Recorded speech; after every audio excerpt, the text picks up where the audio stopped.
Hello, everybody. Again, it's a pleasure to join you all. For those who don't know me, I'm Rob Cimperman. I describe myself as a part-time filmmaker and afterlife researcher, but a full-time management consultant or IT consultant.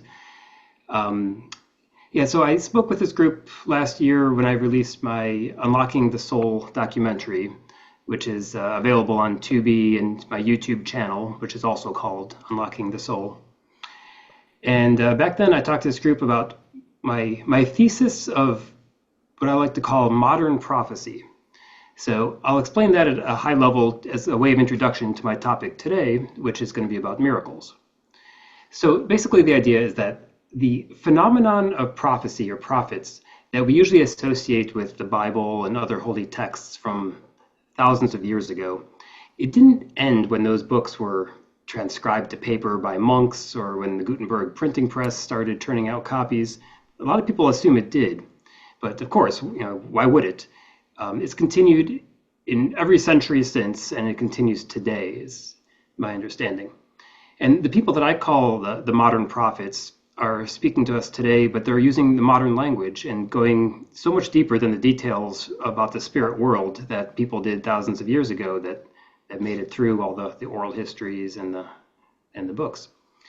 So these people that I'm referring to, and some of you may be amongst them, they explain the true nature, our true nature, as souls that are incarnate in human bodies, and the metaphysical details of the universe and the spirit world, and really the destiny of humankind. So the individuals I cite are the most prolific and, as I found, the most credible of the past century.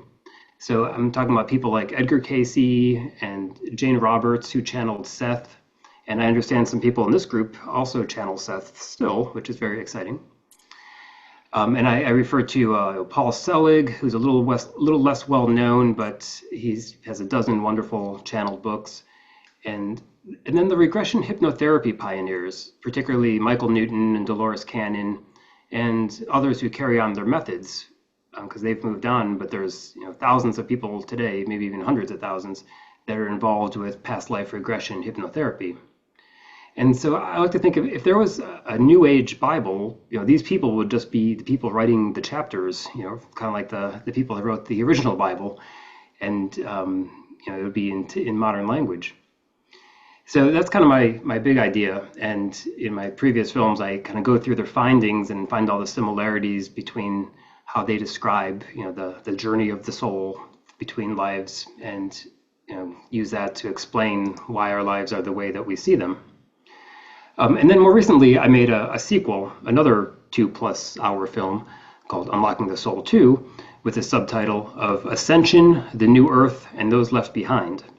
And the latter refers to like backdrop people and backfill souls primarily, which is a fascinating topic.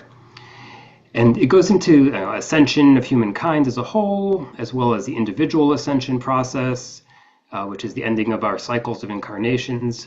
And it gets into energy healing and removing etheric attachments, just a lot of different topics that really fascinated me and confused me until I just kept looking into more and more detail. But now my last project was a deeper dive into really a different biblical phenomenon that still exists today. So, like prophecy, I use purposely the outdated term miracles, but redefining it in terms of our modern spiritualist information. And so you'll see that Seth in particular, as channeled by Jane Roberts, provides a wealth of information about how our consciousness forms our reality. And this is something done individually, but also collectively. And that's where a lot of the frustration that we feel comes from in trying to create our own realities.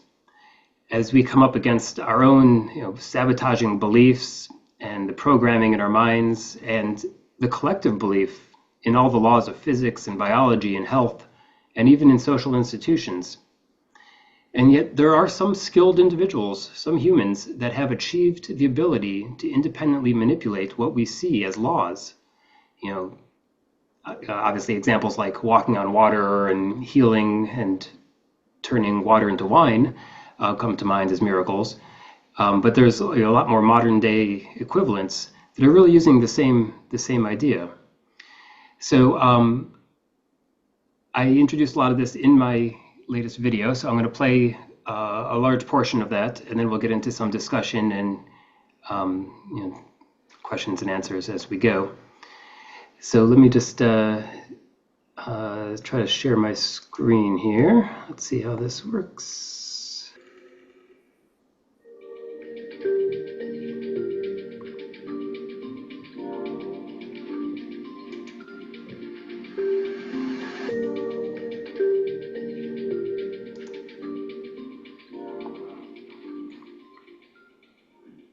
Today on Unlocking the Soul, we're going to try to unlock a phenomenon known by names such as collective positive intention, group energy work, creating one's own reality, or probably most commonly, prayer.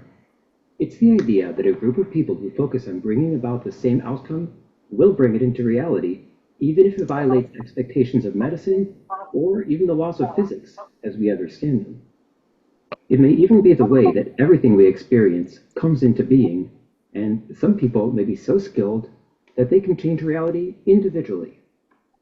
I'll give theoretical explanations from some credible sources of spiritualism, walk through some of the best documented examples of this power from history, and I'll interview a respected practicing cardiologist who's willing to go on the record about his miraculous experiences in his field. So let's jump in. We create our own reality. It's both an appealing and a horrifying concept. It simultaneously gives us unlimited freedom and takes away all of our scapegoats when reality fails to live up to our expectations. It's a phrase often attributed to Jane Roberts and her channeling of the entity Seth over tens of thousands of pages from the mid-1960s until her death in the 1980s. We'll hear more from them soon. But creating our own reality raises a key question then, doesn't it? Why would reality ever fail to live up to our dreams and our desires if we're the ones who form it? Why don't we manifest our goals and dreams every day? Some people claim to do so. But is that only the stories of motivational speakers, purveyors of hopes and dreams for the cost of a seminar or book, the likes of Tony Robbins, Wayne Dyer, Eckhart Tolle? Since so many can't seem to manage it, there must be more to this story. And if changing reality with our minds is possible, why doesn't everyone know about it? Well, most people do. Major religions do. For example, the 2.4 billion Christians in the world generally embrace the power of prayer or collective positive focus as a way to change the world and override physics and medicine. But so do Islam, Judaism, Hinduism, and even some Buddhist groups include the use of mental intentions to change the world. I remember attending Mass during my Catholic school as a child, where the priest would read out the daily targets of our childish attempts at prayer, such as for the health of a sick parishioner or peace in a military conflict zone. But what about the so-called laws that we rely on to codify our reality, both in terms of social contracts and scientific laws? They describe the cause-effect relationships that our observations seem to support. Gravity attracts bodies with mass. Seems reliable enough. Seth provides some insights on this matter as well. If you want to change your world, you must first change your thoughts, expectations, and beliefs. If every reader of this book changed his or her attitudes, even though not one law was rewritten, tomorrow the world would have changed for the better. The new laws would follow. Any new law always follows the change in belief. It's not the other way around. A couple of key takeaways there. First, you hear a lot of talk of beliefs when it comes to manipulating reality, but not so much about desires. Even if you want $1 million, you may not believe you deserve $1 million. Maybe you felt belittled since childhood. Maybe you internalized from parents or grandparents that people like you work hard for what they get, rather than getting a lucky break. The other key is that laws describe what we expect. Why else do you think we have proof of the placebo effect, to the extent that new drugs have to be tested against people using fake versions of those drugs? The test subjects believe that a person in a lab coat handing them a pill will improve their symptoms. Scientific and regulatory laws enshrine these belief-based realities. So we can change our own health if we believe we can. Now, the holographic perspective is that this entire physical world is an expression of an inner, hidden, vibratory world. Seth reminds us that your physical image and your physical environment are both materialized extensions of your inner selves. Channel, author, and energetic healer Paul Selig, channeling a council of ascended beings, once described the key to healing is understanding that the physical body is recreated 1,000 times per second. We simply need to choose not to carry unhealthfulness into the future. Okay, sure. If reality is malleable and laws are meant to be broken, what's making our environment so sticky to the laws of physics and medicine that we see every day? If I'm feeling blue, why don't I transform into a blueberry today, or a storm cloud? First, that extreme malleability is described as a feature of the higher dimensions. But down here in the third density muck of the Earth's schoolhouse, we have some guardrails in place to keep us in line. But those guardrails are mistaken for laws. In fact, we are still in control of our experiences. Seth explains that we manipulate within the psychic environment, and these manipulations are then automatically impressed upon the physical mold. He explains, your environment is not real in terms that you imagine it to be. When you were born, then you are already conditioned to perceive reality in a particular manner and to interpret experiences in a very limited but intense range. It seems practical. Can't have people turning into blueberries all around us, can we? But where do our constructs of the world as we know it come from? And if we're born into this architecture, who decided? The dreams, hopes, aspirations, and fears of man interact in a constant motion that then forms the events of your world. That interaction includes not only man, of course, but the emotional reality of all earthly consciousnesses as well, from a microbe to a scholar, from a frog to a star. You interpret the phenomena of your world according to the mythic characterizations that you have accepted. You organize physical reality, then, through ideas. You use only those perceptions that serve to give those ideas validity. The physical body itself is quite capable of putting the world together in different fashions than the one that is familiar to you. He goes on to say that we can add creatively to the quality of our own consciousness, but also to break the barrier of reality, to stretch it at the edges, so to speak. So think about it this way. The physical world we know is malleable, but stiff. That's because with our higher selves or souls, they're controlling it collectively, like a government or corporation. No one person can easily bend it, shape it, or change it. But one person can change a government or a corporation with efforts and wisdom. That effort may be inspiring people to join their cause and contribute their energy in the same direction. Think of it like organizing a vote in a direct democracy, or maybe putting an initiative on the ballot for a town council or a shareholder meeting. If you get enough people to back your particular initiative, inspire them to lend their support, their votes, their money, their energy to inspire others, you can make a change to the collective laws and shared reality. Think about Susan B. Anthony with women's suffrage in the US. And now you start to understand how prayer and collective focus works. It might be something like a small church full of believers helping one person have an ambiguously miraculous medical outcome. Or it might be something huge, like an advanced being like the Buddha convincing billions of people that enlightenment through meditation is a feature of their reality, worthy of their belief and practice. Now, this phenomenon is also explained in one of my all-time favorite books, The Holographic Universe, by the late Michael Talbott. He connects miracles to the concept of psychokinesis, or PK. Like healing, PK refers to the mind influencing matter through concentration on it. Both act in a way that differs from the default physical laws accepted by humanity on Earth. Talbott and scientists that he cites saw PK as rising from the interplay between the enfolded nature of the holographic reality and the unfolded representation of reality in the physical world we observe. Some people, he concluded, are skilled at reaching into the inner workings and manipulating the source code, not simply dabbling among the world of the five senses, the projections of the world on the screen. Who could be so skilled? Next, let's look at some documented examples. According to a Washington Post story from just this week, a newly deciphered scroll fragment from the 2nd century tells a story in which a 5-year-old Jesus was playing near a stream molding clay into sparrows. When his father Joseph scolds him for playing on the Sabbath, the day of rest, Jesus claps his hands and the figures come to life. Now, most of us mortals aren't reaching into the matrix quite so proficiently, but it gives a sense of what is possible when we know that we are capable of it, and when we align to the Christ frequency which is available to us all. Biologist Lyle Watson recounts a story from the Philippines in his best-selling book Supernature. A man there would hold out his hand 10 inches over a person's body, point at their body, and an incision would move across that person's skin, allowing him to perform surgery.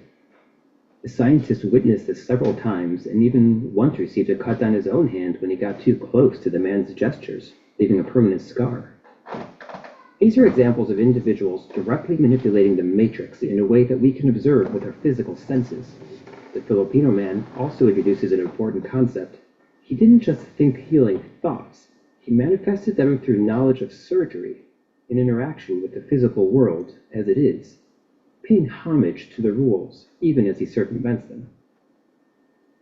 Another anecdote from Holographic Universe takes us to a group of Lutheran nuns building a chapel in Darmstadt, Germany in 1983. One fell through a floor and suffered a compound pelvic fracture. Instead of relying on her medical care, the nuns held an all-night prayer vigil, took her home 2 days later against the doctor's objections, where immediately after a laying on the hands session, the nun stood up and walked without pain and was completely healed within 2 weeks. A miraculous time frame. A strangely similar event was documented in the 7th century when a workman fell from a church construction in Hexham, England, breaking all 4 limbs and seemingly dying. Saint Wilfrid gathered other workers to join him in prayer, after which, quote, the breath of life returned to him, and he healed soon after. Historical anecdotes are fascinating, but always seem somewhat disconnected from our experience in the modern world. So next, let's get some first-hand experience with the power of energy healing and collective focused intentions. I have the opportunity to speak with respected cardiologist Dr. Edward Kaliman. He is board certified and specializes in cardiovascular disease at St. Clair's Hospital outside of Pittsburgh, Pennsylvania, amongst other places. Ed, good to see you again. Thanks for joining me. We've been talking about documented cases of people, both individual and collectively, who focus their intentions to seemingly override the normal laws of physics, medicine, biology, etc. Can you please tell us a bit about your take on this phenomenon? The way I look at it is everything is energy and consciousness, and we use different parts of it depending on how you can work with it and your understanding, also concentration. And people have different abilities to connect the different parts of the energy field and perform some things that other people have the ability that do not know how to do it yet. And can you give us any examples from anything you've seen in your own medical career that seems to validate this phenomenon? Wow, it's numerous. There's just too many to count. I remember when I was an intern, we had this gentleman that had basically dying from multiple myeloma. He was a minister, and I was on call that night, so I had to sleep on the floor in the oncology unit. I was on call there. He stayed overnight, and he was going to die any moment. And they had a big prayer meeting with all the ministers. He was a Baptist, and all these Baptist ministers appeared from all over the Western Pennsylvania and other places. And they had a prayer meeting in his room. And lo and behold, the gentleman woke up and walked and lived, at least that I know of, for a few more days, which was remarkable because he was really agonal. He was dying. So the prayer meeting had some effect beyond our normal understanding. You know, you have a degree from New York Medical College, you completed residencies and fellowships, and you've been working with various hospitals throughout your career. Can you come up with any other explanation for that outcome? Prayer helps. There's a lot of things that older cultures have used before our medical, modern medicine. There's been numerous studies when somebody's having open heart surgery, they have the family, and actually Columbia Hospital family praying out for the patients to heal and not have any problems. They do better. The people that are not prayed for or cared for do not do as well. In normal life, people that are married and have nice relationships, they're healthier. People that feel lonely and have nobody to talk to, they live shorter and have more problems. Your state of mind, positive thinking helps you achieve. Negative thinking gives you those results. That's been proven numerous times. And in my experience, when I'm treating patients, the way you present the situation can change the outcome. You give a person a pill and you say, well, this is gonna make you feel better. 90% of the people, or almost close to 100, feel better. They take it and they feel better. But if I say, take this pill, I heard a few people get better, 1 to 2%, the odds are that even if it's the same pill, they're not gonna get better. We call that the placebo effect. That's really suggestion and the power of the mind to believe something's going to work. There's numerous cases and people are told that they have terminal cancer and they change their lives and have a lot of positive meditative healing abilities. They can improve significantly.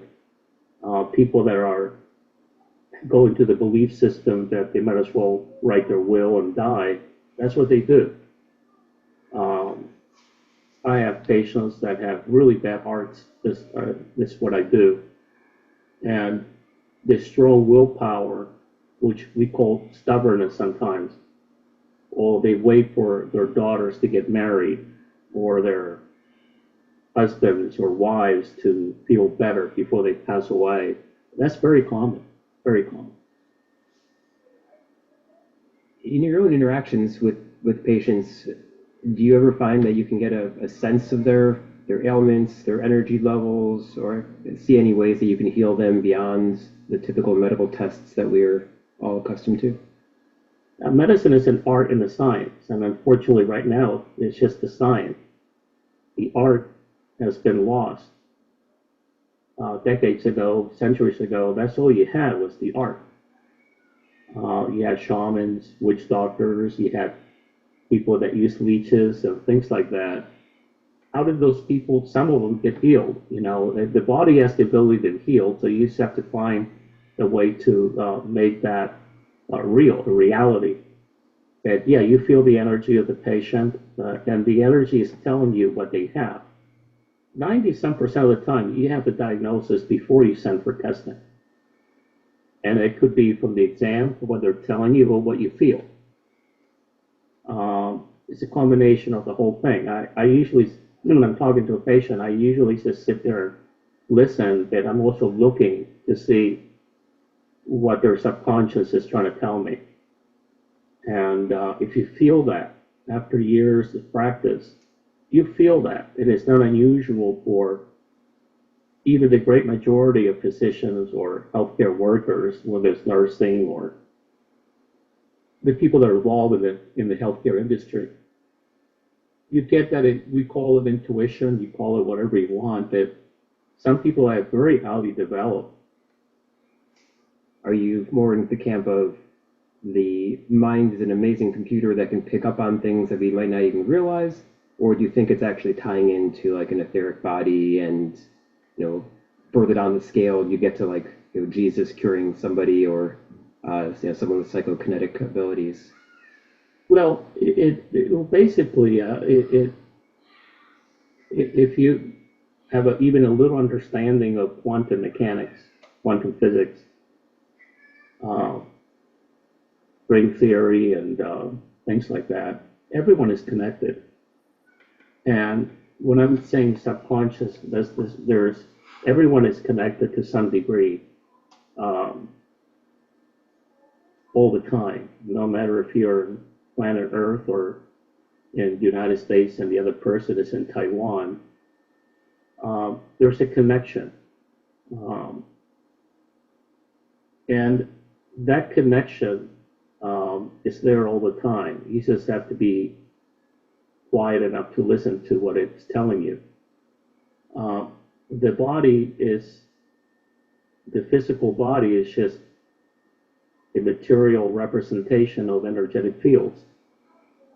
And the body's a projection, you might call it, of an energetic imprint. And that energy field is in a much higher vibration, and it can change the molecules in your physical body by changing the vibration. And if you are in touch with that, either through energy healing or prayer, or you can actually change what's going on. You can fix somebody's disease process in the physical, whether it's liver disease, kidney disease, but what started that disease, it didn't start in the organ, it started somewhere else. There's been numerous studies that and I've seen that in my own patients, if they say, well, when I'm 45, 50 years old, I'm going to gain 200 pounds because that's what my mom did, and that's what my grandmother did, and that's what my aunt did. Lo and behold, they come in at that age and they put on 200 pounds. They made their own reality. Or they say, my dad had a heart attack when he was 42. My brother just had a heart attack, he's 38. I'm 37, so I guess you only have a year, 2 years, and I'm going to have a heart attack. Well, the odds are is that you will, or something's going to happen. What's going on there? That suggestion is changing some imprint in the energetic fields, making that a reality. And you may be thinking that heart attack decades in advance when you first found out that your family members are all dying or having heart problems at the age of the 40s. You're already setting up that pattern through different energy fields, the energetic fields with the etheric, the astral, and then it comes to your physical body. You did it. You create your reality. I keep referring to focus on positive intentions, bringing about desired outcomes, and we refer to the masses in their soul hierarchy bringing about a creative collective reality, which is positive and negative. But do mass creations ever override the normal laws of physics in a negative way? For an answer, let's look at one of the most significant and well-documented events of human history, the Janesenist miracles and the hysteria of the Convolusionaires. Haven't heard of it? It's actually odd because it may be one of the most discussed and well-documented events in Europe from the early 1700s until the French Revolution in 1789. The Janesenists were a puritanical sect of Catholics and a thorn in the side of the Catholic Church. But they had a growing following among the French populace, fed by their prolific performance of miracles, healings. At the height of debate over church doctrine and the significance of the miracles, the Janesenists' revered deacon, Francois de Paris, died in 1727 and was buried in Saint-Médard Cemetery. Visitors to this cemetery started enjoying a huge surge in healings there, including cancerous tumors, paralysis, deafness, arthritis, sores, fevers, blindness, and more. Sounds positive enough, right? Well, that's just the appetizer here. A hysteria erupted around the pilgrims to the Saint Médard Cemetery. The affected seemed to enter a trance, and they demonstrated inexplicable physical contortions of their bodies. But not just that. They longed for injuries to be attempted against their bodies as a way to alleviate discomfort that plagued them. There are well-documented accounts of the convolusionaires literally begging to be tortured in front of the crowds. They would endure strikes with metal rods, 100 blows from a 30-pound hammer that broke the stone behind them, cuts from very sharp objects, dropping 50-pound rocks on people from heights. They would suspend people with all their weight on a sharp spike. The strongest men would attempt to choke them. Some were even crucified. But nothing could injure these people. Their convoluted bodies would show no injury or bruises, or these extreme acts couldn't even puncture their skin or cut it. They would indicate appreciation for the torture and ask for more. Some people levitated in the air during their seizures, despite others trying to hold them down. And this all lasted day and night for years, and to a lesser extent for decades. Among the numerous official accounts, a member of the parliament wrote 4 thick volumes with examples of the convolutionaires' invulnerabilities. At one point in 1737, a group of 3,000 volunteers were recruited to assist with those having seizures and other acts. So what was going on here? Well, the Catholic Church got a lucky break. By acknowledging the miracles, but attributing them to Satan, they had a convenient way to discredit the Janesists once and for all. Modern science mostly pretends this didn't happen at all, or dismisses it as mass hysteria or delusions. Our framework leads one back to psychokinesis, where those involved pushed the edges of physical and medical conventions. They were wrapped up in religious fervor, and they were able to go beyond logical acceptance or rules, and were granted access to mental abilities often suppressed. The Holographic Universe book that gives a detailed account of this event also points to the work of Harvard psychologist William McDougall, who suggested religious miracles may be the result of collective psychic powers. So how does this help us? I hope stories like those above help break the shell that you may perceive as a physical world. Perhaps it isn't so hard, but stretchy if nothing else. As a practical takeaway, let me leave you with a smaller modern example. In The Biology of Belief, Dr. Bruce Lipton recounts a story of a young British doctor, Albert Mason, who found success using hypnosis to cure warts in 1952. While that alone is shocking to those who think of warts as a biology problem, this story goes deeper. Another doctor referred a patient to him who had leathery skin to use his wart hypnosis therapy. He focused on one arm, and it did return to healthy pink in a soft state. But showing the results to the referring doctor, it quickly became clear that the referral was a mistake. The boy suffered not from warts, but from an incurable and lethal genetic condition called ichthyosis, not warts at all. Though Dr. Mason continued to cure the boy's other limbs, he could not cure others with similar conditions who lined up for Dr. Mason's treatments. Why? Because it's impossible to cure someone with an incurable disease, of course. Unlike minor warts, the doctor's doubt returned to him after learning how the disease functioned, reinforcing the impossibility to cure. So the takeaway there is that the belief changes reality, and the laws follow to describe reality, but the laws also inform our beliefs. And while we have free will over our own lives, our reality, the Earth's schoolhouse and its environment, are a shared experience. And to keep it fit for use, the nature of this reality is stiff, controlled by the beliefs of a mass of beings and their governing hierarchy. Yet we have seen many examples of stretching of reality when individuals especially skilled, when a group of people choose to adopt a shared intention and pour their psychic energy into it, or like in the last example, someone simply doesn't realize that something is impossible until they do it. What's the easiest way to change our reality? Could it really be as simple as prayer? Let's put that question back to Dr. Kaliman. Prayer really helps. I don't believe in quiet prayer. I think that prayer is better when you say it out loud, even if you're not by yourself. There's something about the vibration of the sound. If I know, I'm sure your audience understands more this than I do, but when you look at quantum physics and things like that, sound is a vibration, and without vibration, you really have no material existence. Materialism or material or physical Materialism doesn't exist without sound. And when you look at the Bible,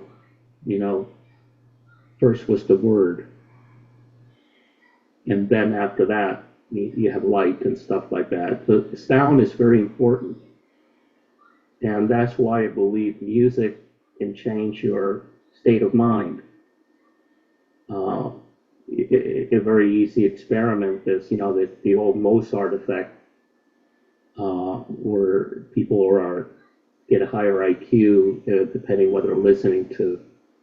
You go to a rock festival, and you can't say, I'm going to meditate in the middle of a rock festival. That you can go to a wonderful symphony by Bach or Beethoven. You can actually close your eyes and feel the vibration and your spirit lifting. There's a lot of power in sound. That's why a lot of the churches have hymns and things like that. You forget that.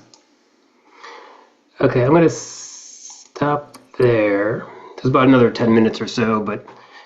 What if we hand it over to questions at this point? Yeah, because that's what I was going to say. A lot of your discussions will come through. Yeah, Okay. exactly.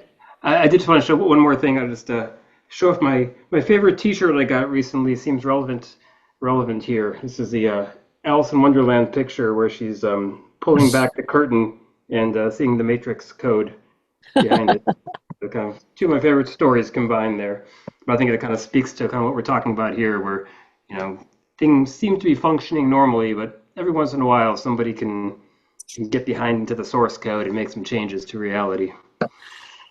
Robbie, your film is absolutely brilliant. Now, how did you find that doctor? He's amazing. Like anything else is synchronicity. He is actually a really good friend of a good friend of mine who lives in Pittsburgh, and a couple of us got together up there, and she invited him along and thought that we'd hit it off. And yeah, it does seem pretty rare to find someone who's very spiritual as well as being a doctor, but he definitely is. He's an interesting guy. Well, I'd like to bring in Sherry Pearl on this discussion, if she's available. Sherry, are you there?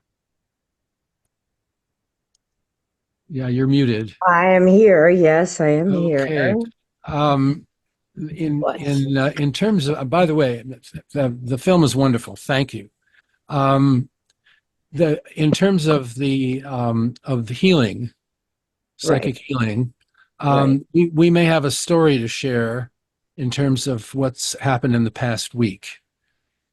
You have been a longtime associate, we might say, of Harry Edwards, who's a well-known psychic healer. And I mentioned to you in a private email that I had been suffering from a sciatic issue, and which had become very serious. This happens in the past week and a half. And it was quite a surprise to me because I'd never experienced anything like this before, but it's extremely painful. And then the next day, the pain and everything just suddenly disappeared. And we had been exchanging email, and can you speak to what happened on your end? Absolutely. Those of you who know me know that Harry Edwards is my middle name, and then Jane Robertson Seth. I've been fortunate to have come across these people in my 50 years of being involved in afterlife stuff. And I met Mr. Edwards purely out of desperation. It wasn't any conscious change of belief, but after 4 years of illness and being desperate to get well, I contacted him in Britain, and the healing took place similar to what Dan described. Overnight, unbelievable, against all medical expectation. And I was 20, and I became interested in everything to do with spiritual healing and then mediumship, of course. And it wasn't until 1999 that medium Glenn Dove, in a reading for me in his office, said, there's somebody named Harry here, And he says, you can do what he did.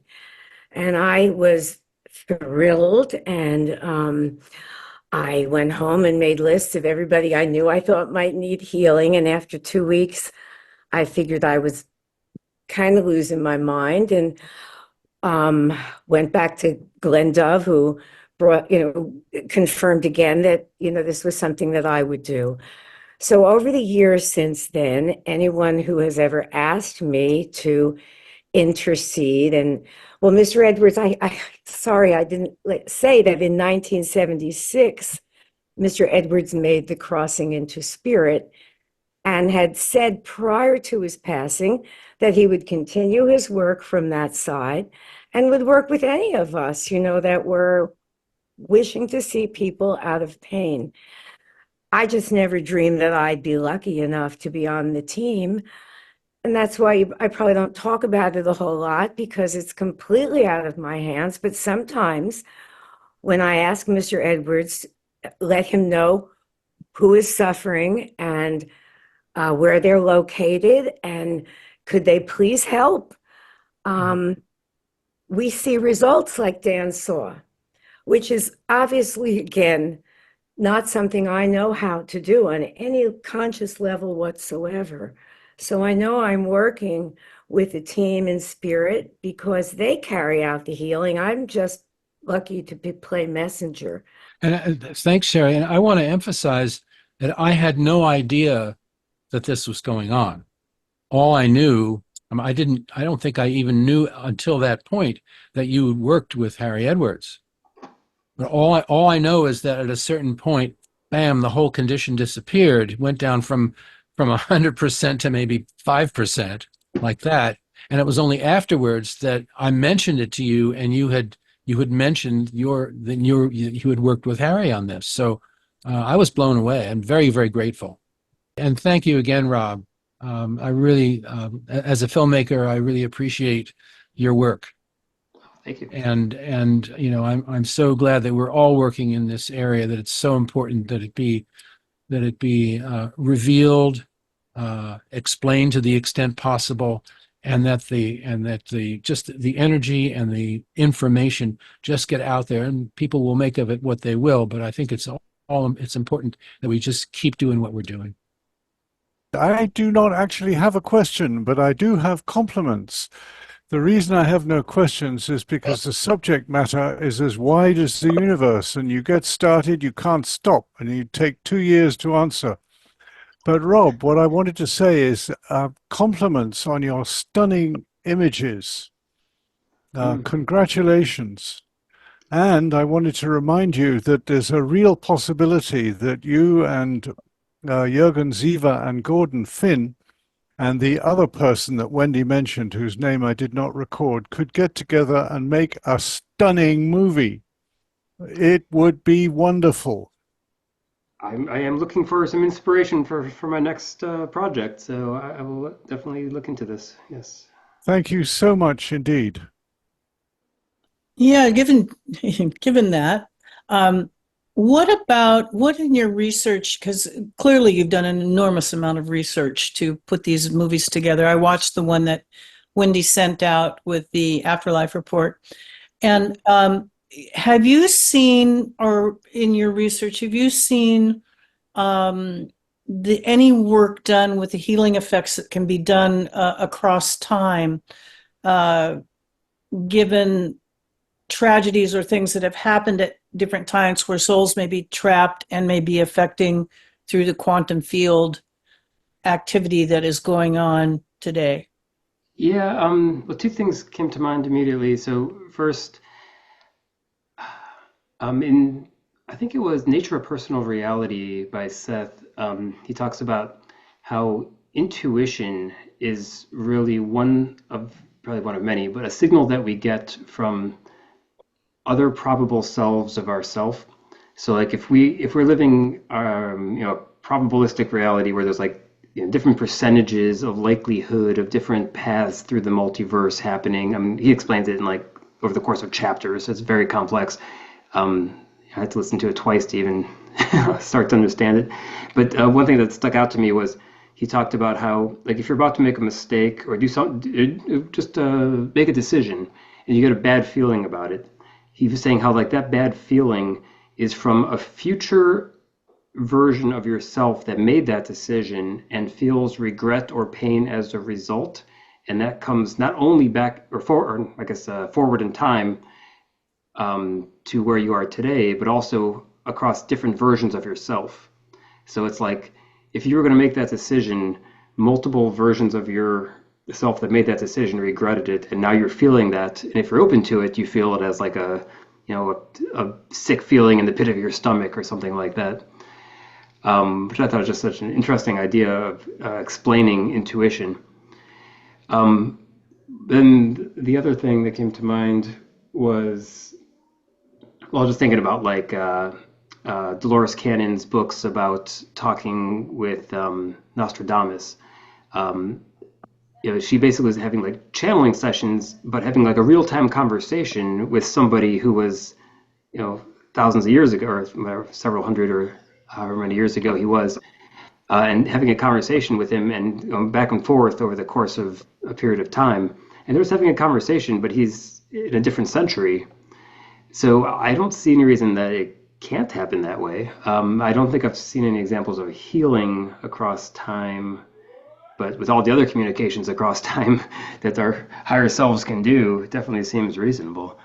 Well, the reason I'm asking is I had an experience this morning, and I just want to make it just briefly say this little girl that has come to me in a mediumship reading before, and I didn't realize until it happened again today with somebody else seeing the same one. And I've had since in meditation a clarification of what her story is. And it feels to me like a quantum karmic entrapment of where she is, and there's a way in which she's communicating that there's a certain set of things that if they were released would ease up on things that are happening today. And so it was fascinating to me, and since you've done so much research, I mean, just like and I was going to contact Gordon about it, but and I will, but I just wanted to ask that was the reason for my question. And there's also the kind of the fundamental idea of why regression hypnosis therapy was originally even attempted, which was people having ailments in their current life, and they tell their subconscious that they want to go back to the root cause of that pain, and they go back to like a war injury from 200 years ago, and it's causing them ailments today, but they need to release it from a prior life. So yeah, time seems to be such a negligible part of this whole system, an illusion. Rob, I just want to say real quickly before I call on Clive, excellent presentation. Your films are fantastic, and happy birthday this week. Oh, thank you. Yeah, thanks. Go ahead, Clive. Okay, has anybody heard of reconnective healing? No. I guess not. I've been involved with reconnective healing before I got involved with instrumental transcommunication, going back about 10 years. And reconnective healing is using the energy that comes from your hands, focusing on healing people. And it started out, you're involved with bringing people in who have various types of problems, physical and mental, and using the energy of your hands over them. You didn't touch them, you just used the energy of your hands, and everybody. A study was done by about 200 people that had this done, and about half of them experienced some sort of physical improvement, and some others was a mental improvement in their lives. Now, as I've got involved with ITC and working with the spirit side, there's been some cases where I felt I really needed to try to help, but these people lived in other countries. So I asked my spirit team, and I have a spirit team I work with in ITC, comprised of a very highly rated spirit. He doesn't even incarnate anymore. His name is Jared. My mother, and an uncle who I call Punch, and two other angels. one of the angels that comes in new every time, and I understand the reason for that is so they can learn the better way to communicate with the human side. Anyways, to make the story a little shorter, there's been instances in my life when I knew people were very sick. So what I did is I called the team together and asked them to help me focus on a particular individual. And what I would do is I would focus, and with their help, I could feel myself closing in on that individual, and I could feel the energy leaving my hands. And I did this until I had a feeling that, yes, it's complete. And then using my pendulum, I worked with the pendulum, I asked my spirit guide, is this complete? Said yes. So that was it. Now, been a couple of cases where I then waited maybe 4 or 5 days, and I actually was talking to the individual, and I just would say, well, how are you feeling these days? And in 2 or 3 cases, they just said, I'm feeling much better all of a sudden. So I just thought I'd mention that. Reconnect the feeling. And it's a good way for people who are not particularly spiritually attuned to do it, because it works. It sounds very similar to a workshop I took one time about Qigong healing. You basically like let the life force energy flow from the universe through your chakras and kind of keep it going in a cycle. And then you imagine it like channeling through your arms and hands into somebody else. But they always warn you that the big risk is you want to make sure you don't deplete your energy by doing so. So you have to make sure that the energy is flowing through you, not just exiting you. You have to keep replenishing yourself. You're right on. You're right on. That's correct. Thank you, Clive. Sherry Pearl, go ahead. Hey, Clive. You talking Eric Pearl? Reconnected. How are you, sweetie? How are you, darling? You talking Eric Pearl? Reconnective healing? Because I did take that. But I just wanted to share with everybody something about Seth. We once asked in class, how do you know, when something is a message from spirit? And he said, just trust those small, everyday, innocuous impulses, because your gut feeling is a God in you laughing. And, we all know those gut feelings. So, and also, yes, thanks so much for the presentation tonight and the wonderful film. It was. Thank you. All right. Dennis, you're up. Yeah, it's a question for Rob. So Rob, in the documentary that you showed, you mentioned about collective consciousness, making up reality. And I heard this, several times. Is there a way for someone like me, who's really new to all of this, to actually verify it, collect a bunch of people, tell them something and, some kind of experiment? I actually have a friend who has a website with that idea, and it's basically taking people that have a worthy cause, a sick person or some cause in the world, and trying to get a large mass of people to focus on them at the same time, and try to get positive results. It kind of goes. It's pretty similar to my experience I mentioned about being in church, and the priest says, let's all focus on this one parishioner who's sick and pray for them for the next few minutes. Obviously, if the person gets better, you could just say they were going to get better anyway. If they don't, then you say, oh, I guess it didn't work. So I guess it's not really going to be all that convincing. But there have been studies like what Dr. Kaliman referred to that have been attempting this, as far as double-blind studies of having people focus on half of a population, or people from half a population of sick people, and have had recordable, statistically significant improvements in those half versus the other half. Do you, off the top of your head, remember the name of the website address? I can probably find it pretty fast. I'll try to post it afterwards. Yeah, if you find it, Rob, you can put it in the chat. Okay, sure. Yeah. But I mean, of course, I guess the personal example is if you're not talking miracles, you're just talking about creating your own reality. Which is, I guess, a little less shocking version of it. I mean, the idea of positive intention or positive affirmations. Like when I was in school, I used to always do self-hypnosis when I was going to sleep and just like relax my body and come up with an intention that I had, like getting a 4.0 in my senior year of high school. And I would just say that to myself for a few minutes every night. And, they say it's kind of reorients your subconscious, and it maybe helps you make decisions that you don't even understand, but they're all, leading up to that goal being achieved because you keep focusing on it.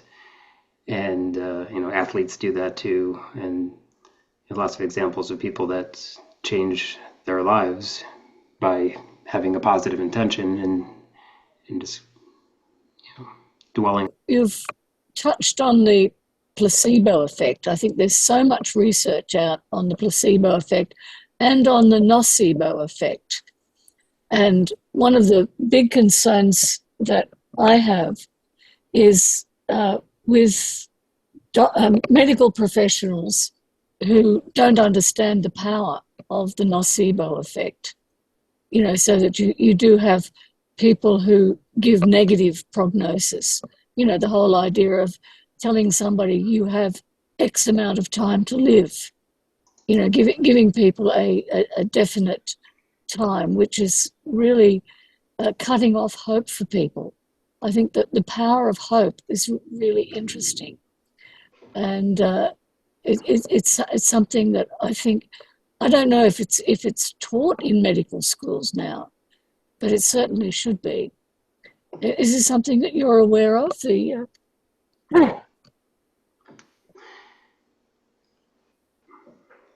I mean, you heard Dr. Kaliman there talking about people that have nothing to live for and they just kind of shut down versus those who have like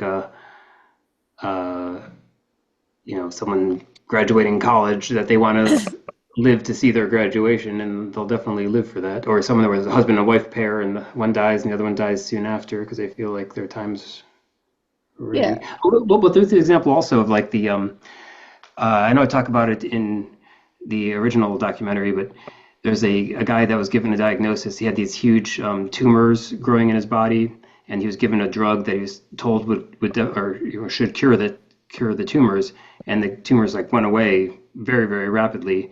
But then the doctor told him, and that itself was like a miracle.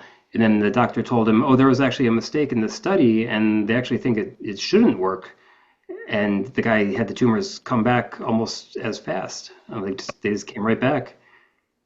And it was just neither one of those things should be possible, but his belief was so strong in the two effects. Yeah, I can remember reading that study, Rob. It's absolutely fascinating material. Yeah. So tell us about what's your next project? Where are you going with this? I'm actually working on something now, which I'm halfway through. I've done the upfront part, but I haven't actually got the results yet. So I'm experimenting with these glasses. So this is something called audiovisual entrainment of the brain, where you can have frequencies of light and sound, and you can, in theory, use them to enhance meditation. It's sort of like a sensory deprivation chamber, where it blocks your vision and sight and feeling, but it's sort of the opposite. It kind of overwhelms your vision and sight. And the idea is that by having certain frequencies and sounds, you can basically have like white noise and red light and uniform sensory inputs. And in theory, some people say that it helps you have more spiritual experiences because you're able to perceive things with your senses that are normally tuned out. There's been lots of studies on it in the past, so I'm trying it myself. I bought the glasses, and I'm I've tried them a few times, haven't had anything worth reporting yet. So I'm optimistically planning my next project is to explain how these work and have some positive results to report. My biggest problem is having 2 young kids. There's not a lot of quiet time to meditate these days, but that's what I'm playing with right now. I'm trying to be a little more experimental in my research. Fascinating. Have you done any of the work on seeing without eyes? The whole idea of that people can actually see while completely blindfolded.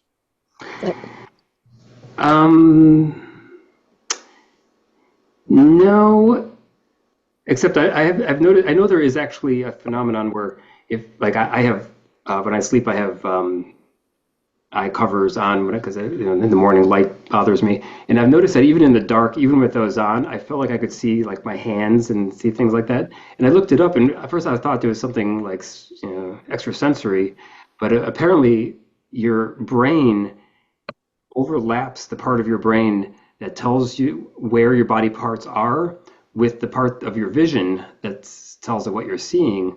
So when your body is telling your brain is sensing where your hand is, it's using your optical inputs basically, so you can like see your hand in the pitch black. So so it's apparently not as extrasensory or spiritual as I thought, but it's definitely a strange phenomenon. There is a school, I think in Germany, where they actually teach people how to see without sight. To actually, it's incredible the work, and I think we should get somebody on. I know Jürgen Siever was talking about it, and my friend from Perth went and they did a 4-day course, and they were able to actually see and detect colors and the whole range of sight phenomena. Oh wow! And I think the Chinese are into this as well. I can remember there's a whole lot of stuff about reading with your eyes closed. Incredible stuff. Have a look at the research. I think it might tie in well with yours. Yeah, exactly. Interesting. Now I know that. Do we have anybody here who's done Reiki? Because I know in Reiki, one of the things they talk about a lot is going back in time and doing healing to yourself in earlier ages. Do we have anybody here who's come across that in Reiki? Interesting. Okay. Gloria, you've got your hand up. Yes, I do, because I wanted to share that in Anna Castro's Spiritist class, where we've been studying Kardec, there are a number of people who participate from Brazil. And one of the individuals hasn't been to class for quite some time.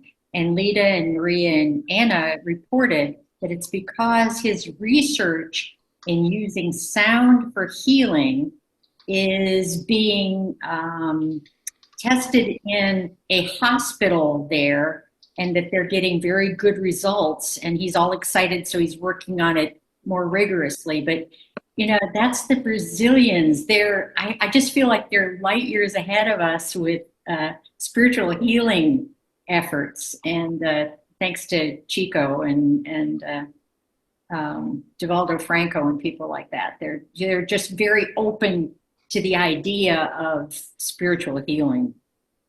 Yeah, look, I couldn't agree more. It's absolutely fantastic what's going on there. As for Tantra, Regina, you're with us. I am with you. Thank you very much, Wendy, and great presentation. You asked about Reiki. I was doing energy healing years before I had heard of Reiki, and later took Reiki classes, and I go, oh, I got this one. And it was lots of fun. But the fact is, you were mentioning about, what did you say now? I lost it. Who does Reiki? Sending healing to the past so that you can actually, we were talking about healing over time. I think Healing somebody over raised. time, healing past, yes. When I was first doing work with this, I was working with a doctor, and I would come in with a lab coat on, and with patients that they just couldn't figure out where their pain was originating. They had these chronic pains. So I would sit with piece of paper and scan the body with my mind and write down all these things that I was getting information for. Then I would present it to the doctor, and a lot of things had to do with early life. If it was a past life, I couldn't mention those things, so I just brought it forward into the present as far as a trauma that may have triggered that past life that has suddenly caused this pain in the person's body. So, yeah, and you can heal that way. But by mentioning it to the individual and with under the doctor's care, they were able to work and heal traumas or past pains or chronic pain that had no visual physical sign. Absolutely fascinating. It was fascinating.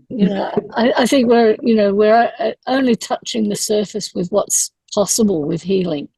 And I think, Rob, I think your video has just really opened it up. I can remember once reading a book with a fabulous title, "You Can't Afford the Luxury of a Negative Thought." And I think that's just such a great title because, yes, I think this whole idea of thoughts affecting things.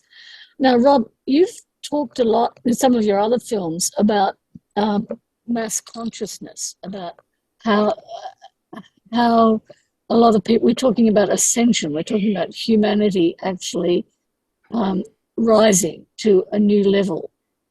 And a lot of people are talking about the fact that because people are becoming more aware, that we are actually able to change the frequency of the earth. Can you tell us a little bit about what you've researched on this? I know you've talked about 3 different earths on different frequency levels. Yeah, it is a huge topic. Like I said, the majority of my my sequel video is about that and related topics. The whole basic concept, idea. Yeah, the whole concept of ascension. We keep hearing a little bit about this. A lot of people are talking about ascension. And I'd like to clarify, there's books about ascension that have nothing to do with the new earth. So there's individual ascension, which is basically getting to the end of your incarnating cycle and being ready to move on to a higher plane.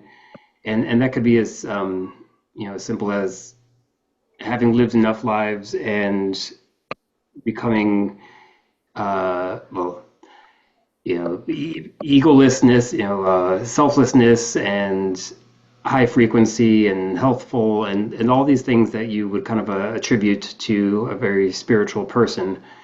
And at some point, you no longer need to come back to Earth to learn more lessons. And so there's basically the being done with the earthly plane and moving on to whatever the next planes are. But then there's the idea of the new Earth, which is that one way to think about it is the Earth as a being, the entire Earth is basically dying and moving on to the next level as well, just like any other being could do. And humans have the choice to either go with her or get left behind. And those who stay here are people that would be, not ready to raise their frequency, and they are addicted to things like the ego and, carnal pleasures and harming others and the physical benefits of being a human, and things that are kind of the opposite of raising their frequencies. And the prophecies are that the old Earth is not going to survive, that given enough time, you can kind of see what direction it's going as far as environmental catastrophes and the way we're abusing the planet.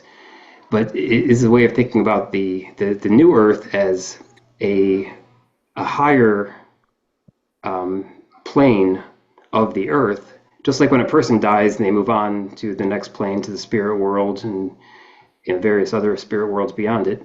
the Earth itself is doing that too. And the new Earth is going to be a place where higher level beings, higher frequency beings can start a new life and a long, a long happy life where the people are living in harmony, they're well connected with each other, there's no diseases, people don't need to eat physical food, people don't need to die.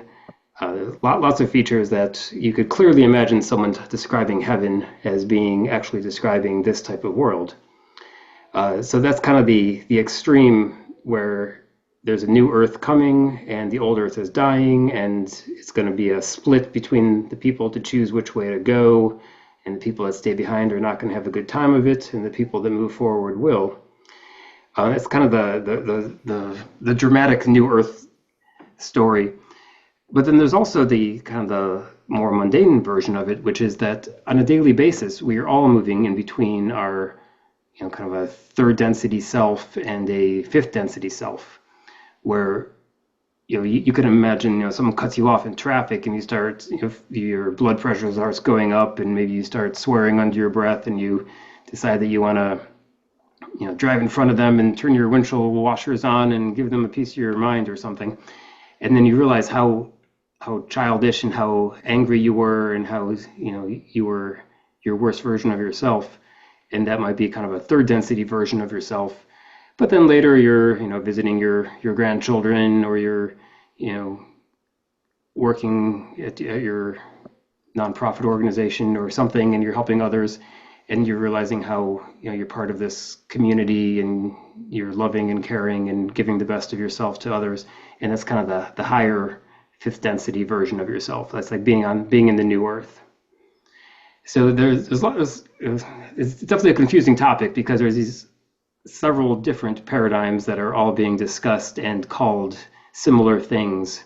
So that's what I was attempting to do in that video, is trying to kind of suss out the different definitions about what people are talking about. And then, people are talking about individual ascension, or they're talking about mass ascension, or they're talking about day-to-day ups and downs.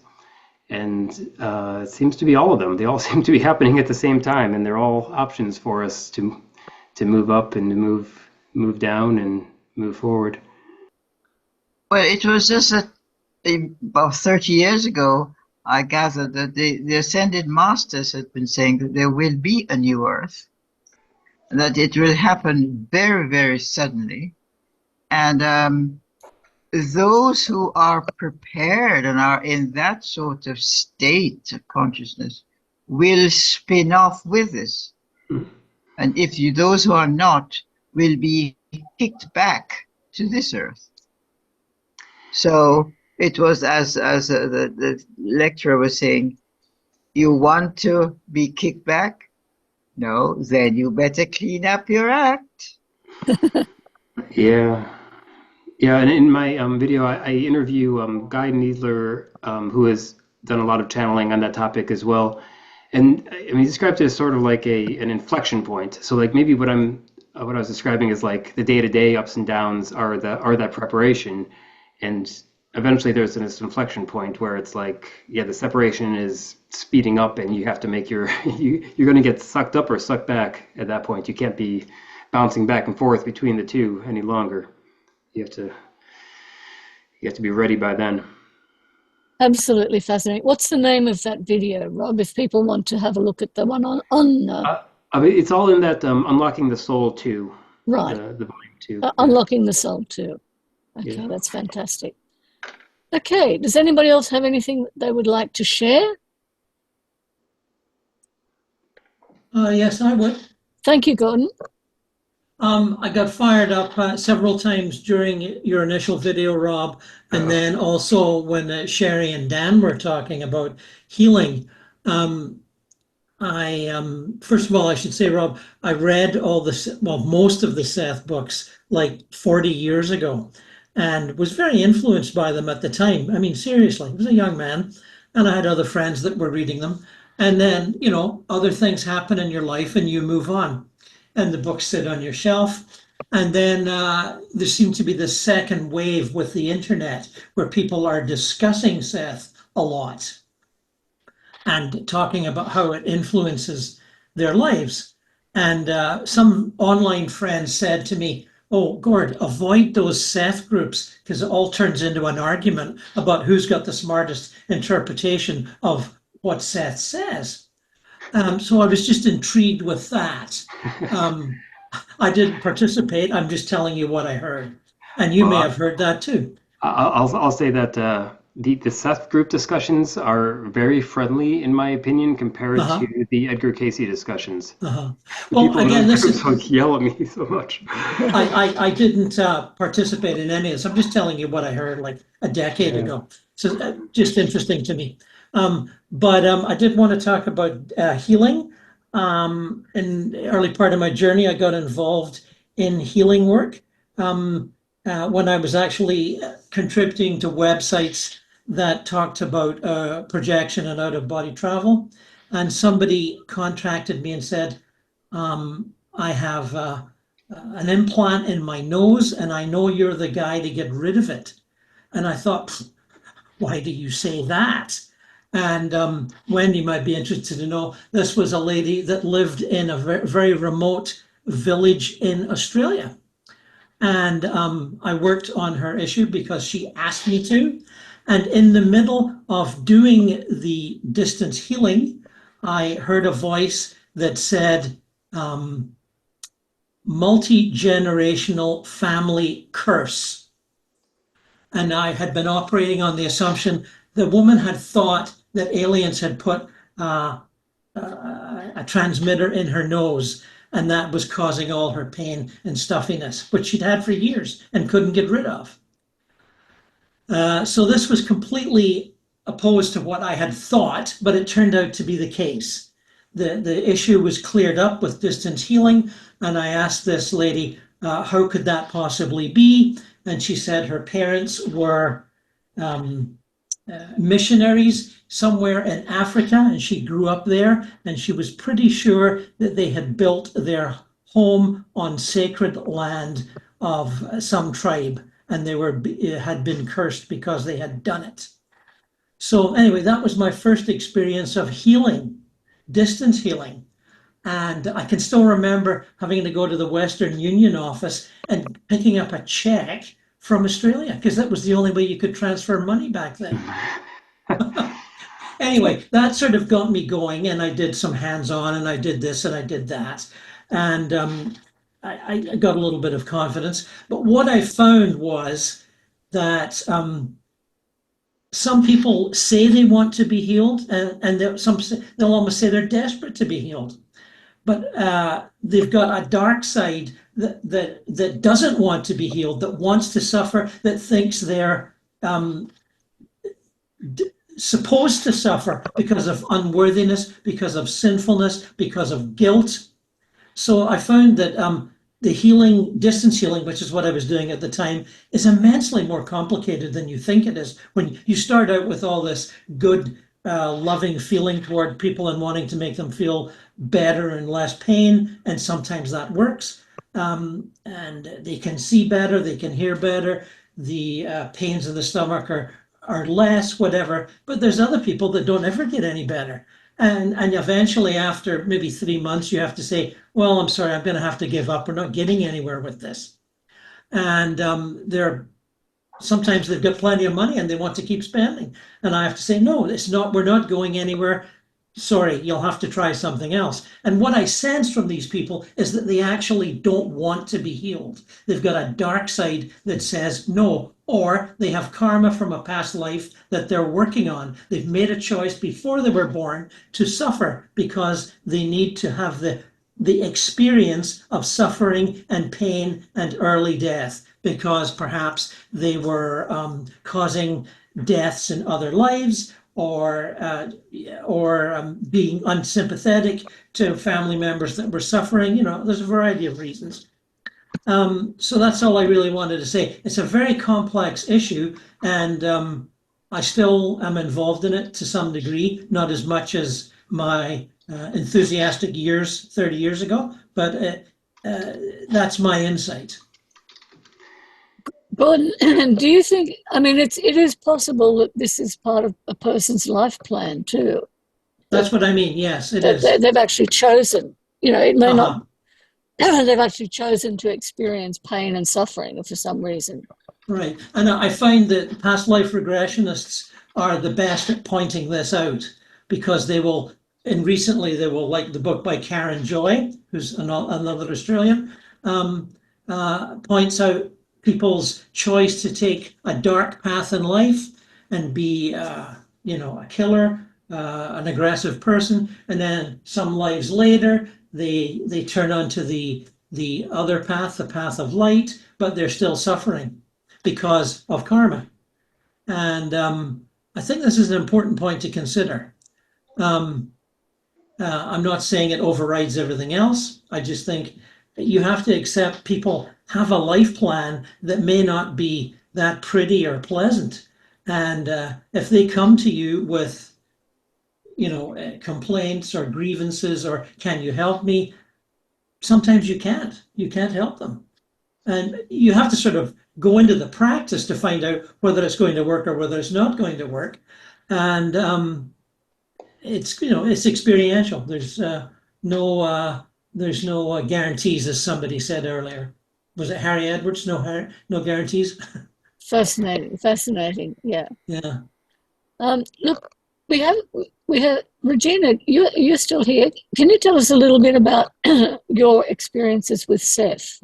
I know that I mentioned to Rob that you and Jeannie had some contact with Seth. I have not channeled Seth, but Jeannie has many, many times.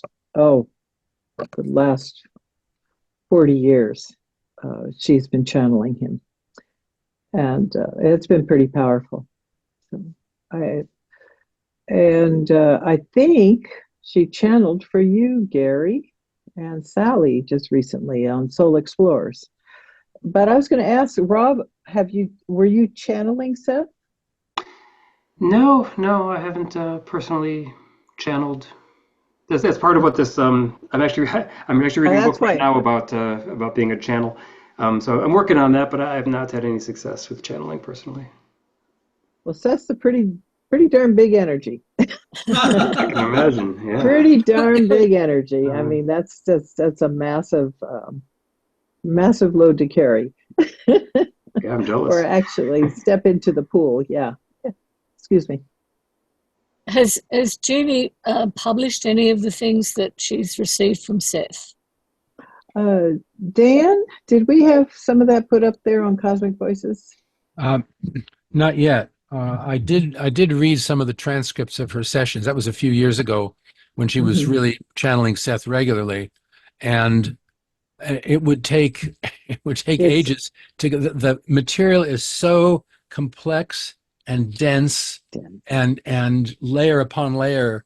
It would take a while to sort of unravel it and present it in a way that's maybe a little bit more linear to help with comprehension. But so far, none of that has gone onto the site.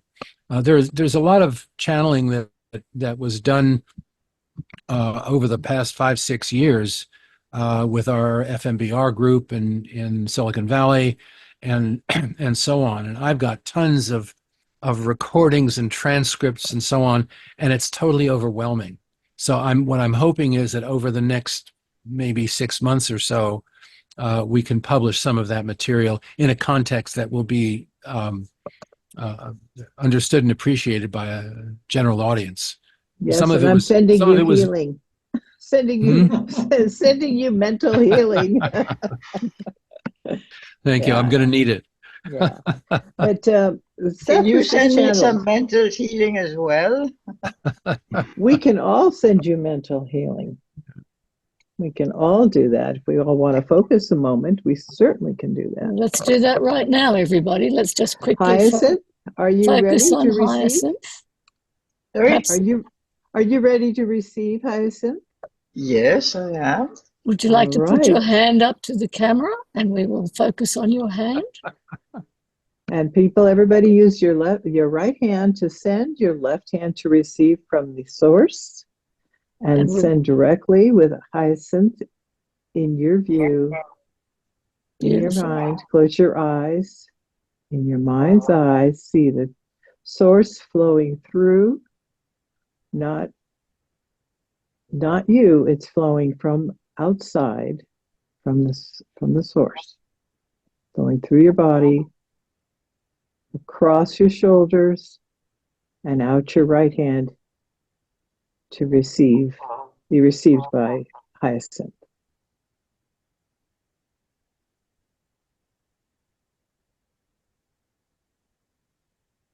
And through that healing, we're sending love, light, clarity of mind, heart, soul, and wisdom. And in this healing, we ask that Hyacinth receives that which is for her greatest good. And our intention is only to be the carrier and the transmitter of love.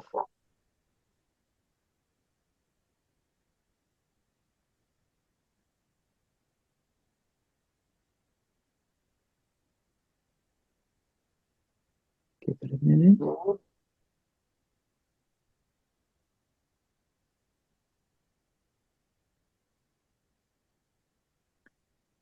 Okay, everybody disconnect from Hyacinth. Bring your hands together. Rub them, releasing and sealing this healing with love and light. And that all the source energy is also within ourselves. So we have also received a little mini healing. Regina, that was absolutely beautiful. And I must, Hyacinth, how are you feeling? Did you feel something? Lighter. Good. Beautiful. Beautiful. Thank you so much. And Regina, I'd like to personally thank you for all the healing that you've been sending me. My surgeon could not believe the progress I've made. Hooray! Hooray! It was, and your COVID, is it done? Oh, 2 days and it was gone. Oh, thank heaven. Absolutely gone. So oh, thank heaven. I'm getting lots of healing. I've still got a bit of a cough, as you probably heard. I'm sorry that's by the way, by the by. So that was really lovely, and I think that's a lovely point to end on today. Hyacinth, yeah, Gloria's just written, Hyacinth is a light. Mm-hmm. And Hyacinth, you bring so much to our meetings, Hyacinth. You really do. Oh, thank you. I'm learning all the time. I'm learning all the time. Thank you. Sorry. I request one thing of everybody in attendance who was intentionally sending healing, to make sure that you drink water. Okay? Drink lots of cool water and replenish your own physical body, and Hyacinth, you too. That's beautiful. Thank you. I think we'll get you to do it, to tell us more about spiritual healing, Regina, when you've got the time. Wait a minute, that's Rob's job. We'll have a group meeting on it of sharing. Oh, fun. Fun. Sure. Now, Rob, I wanted to ask you, how old are your kids and what are you teaching them about what you've learned? Well, I have a 5-year-old who just started kindergarten this week and a 11-year-old who's in 6th grade. We all do meditation together sometimes. If you ask them about their beliefs, they'll basically describe the same beliefs as mine. They'll talk about reincarnation. They'll talk about the soul. They've seen some parts of my videos. I actually have a video on my channel about teaching my son Tonglen meditation, where you, like someone's being, like someone was bullying him, so he was imagining like inhaling their pain and exhaling lightness and joy to them, and trying to, by doing that practice, helping the person that's being mean to him, And it actually was effective in his situation. He said next time he saw the guy, he basically totally changed his ways. So, That's beautiful. I've seen that video. If you haven't seen it on Rob's channel, it's absolutely gorgeous. Yeah. And what a great start those kids are having. Obviously, they've chosen to be with you in this life. Exactly. So it's they've obviously brought a lot with them as well. So what a great opportunity for them. All right. Anybody else got anything before we finish? Any word from Karen? I think Gordon was the last one that I heard something from. Gordon, did you hear any more from Karen? I did mention this once before. The meeting about 3 weeks ago, where my computer would not upload the upgrade to Zoom, and I couldn't figure out why, and I never did get online, but I could hear her asking me to give a message to everybody. And I kept saying, Karen, I'm sorry, I can't get online. And she got a little irked with me and thought I was teasing her.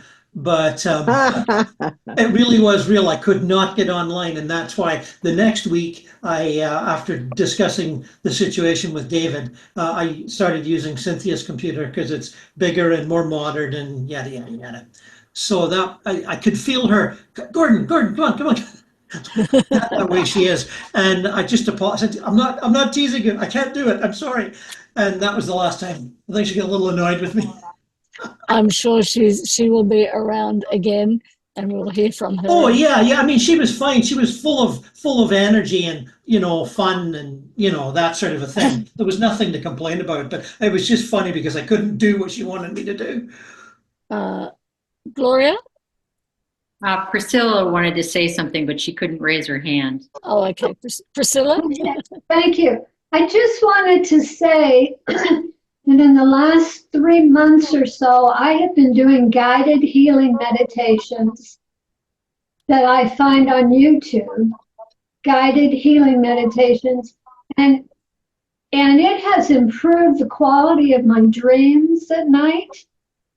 Because I'm recording my dreams now, but at the same time I started recording my dreams at night, through the night I write them down. My dream life has gotten a lot more functional. I'm not having ugly recurring dreams anymore, and I have to attribute it to the guided healing meditations. That's a lovely hint, Priscilla. Thank you very much for that. We can certainly look that up. You're welcome. Really nice. And of course, are you tuning into our dream circle? Not yet. Kim runs. You might enjoy that, I think. Kim is a wonderful facilitator. And I need to get there, yes. It's a lovely group. It's a lovely group. Is Kim still with us? She was here earlier. No, she's gone. She's gone. Okay, well, Dream Circle is one of our very popular groups.